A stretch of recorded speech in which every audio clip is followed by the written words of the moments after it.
নমস্কার বন্ধুরা, আজকে শুক্লা রান্নাঘরে সবাইকে স্বাগত। আজ আর একটা নতুন রেসিপি নিয়ে চলে এসেছি। আজকে রেসিপি হবে নতুন স্বাদে নতুন ধরনের আমি পিঠে বানাবো। শীত মানেই তো বাঙালির ঘরে ঘরে পিঠে। আর মকর সংক্রান্তি চলে এলো। কীভাবে বানাচ্ছি প্রথম থেকে শেষ পর্যন্ত পুরো ভিডিওটা দেখতে থাকুন, আশা করি ভালো লাগবে। এখানে নিয়ে নিয়েছি আমি কেনা আতপ চালের গুঁড়ো। আমি কড়াই চাপিয়ে দিয়েছি, কড়াইটা গরম হতে দিয়েছি। এখানে দিয়ে দিচ্ছি 1 বাটি জল। জলের মধ্যে দিয়ে দিচ্ছি অল্প একটু নুন।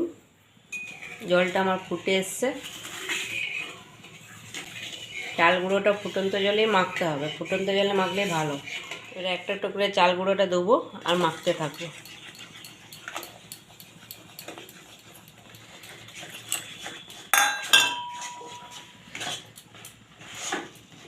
আমি গ্যাসটাকে বন্ধ করে দিয়েছি। এবার ভালো করে চাল গুঁড়োটা আমি খুন্তি দিয়ে মেখে নেব। এইভাবে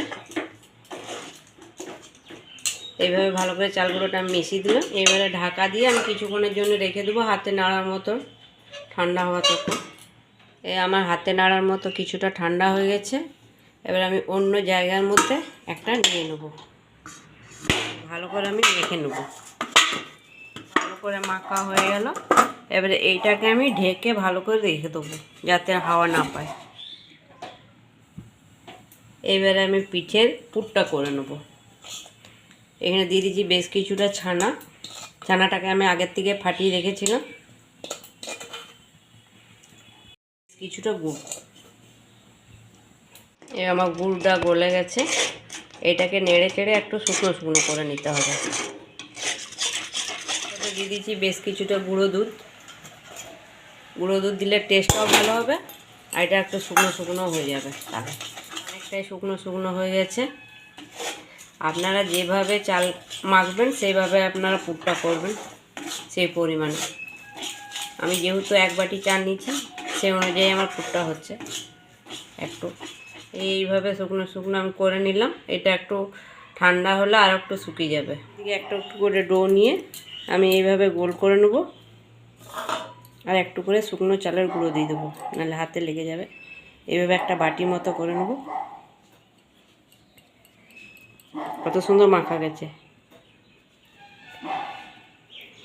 একটু একটু করে আমি ছানার পুরটা নিয়ে এই পিঠার মধ্যে দিয়ে দেবো।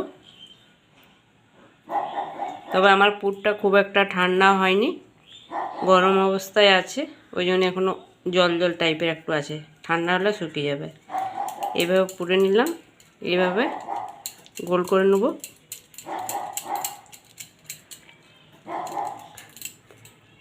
এইভাবে করে আমি একটু চেপটে দিলাম। আবারও আমি ওইভাবে একটু ডো নিয়ে এরকমভাবে গোল করে পাকিয়ে নিচ্ছি, ভালো করে বাটির মতো করে নিচ্ছি। একটু পুর নিয়ে এটার মধ্যে দিয়ে দিচ্ছি, এটাকে বন্ধ করে দিচ্ছি।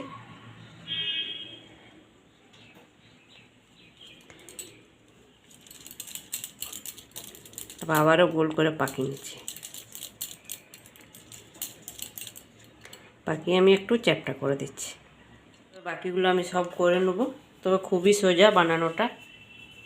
করা হয়ে গেছে। আমি আগের থেকে দুধটা চাপিয়ে দিয়েছি। দুধটা আমার গরম হয়ে গেছে। আমি একটু দুধ তুলে নেব। এর মধ্যে দিয়ে দিচ্ছি বেশ কিছুটা গুঁড়ো দুধ। গুঁড়ো দুধ দিলে টেস্টটাও ভালো হবে, আর দুধটা বেশ ঘনও হবে। এবার ভালো করে গুলে নিচ্ছি দুধটা। এবার দুধটা আমার ফুটে এসছে।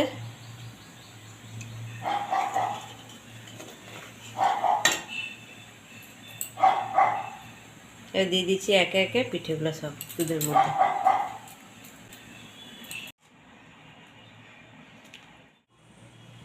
পিঠেগুলো দিয়ে আমি 6-7 মিনিট মতো ফুটিয়ে নেবো। পিঠেটা তাহলে সিদ্ধ হয়ে যাবে ভালোভাবে। এবার আমার পিঠেগুলো 6-7 মিনিট ফুটে গেছে। এ প্রত্যেকটা কত সুন্দর পিঠেগুলো, দেখতে কি সুন্দর লাগছে, রসগোল্লার মতো লাগছে।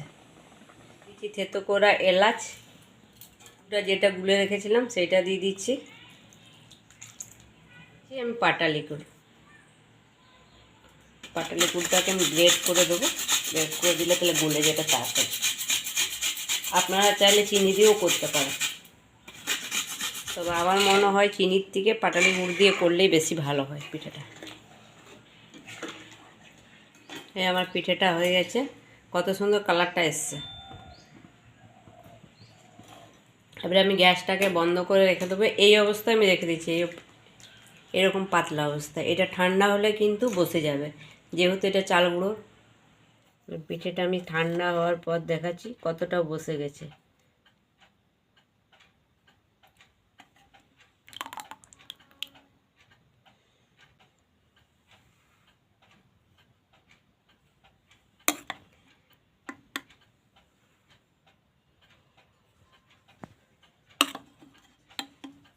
আজকে এই সহজ নতুন পদ্ধতির পিঠে রেসিপিটা আপনাদের কেমন লাগলো অবশ্যই জানাবেন। যদি ভালো লাগে লাইক, শেয়ার, সাবস্ক্রাইব করবেন আর পাশে থেকে সাপোর্ট করবেন। ধন্যবাদ।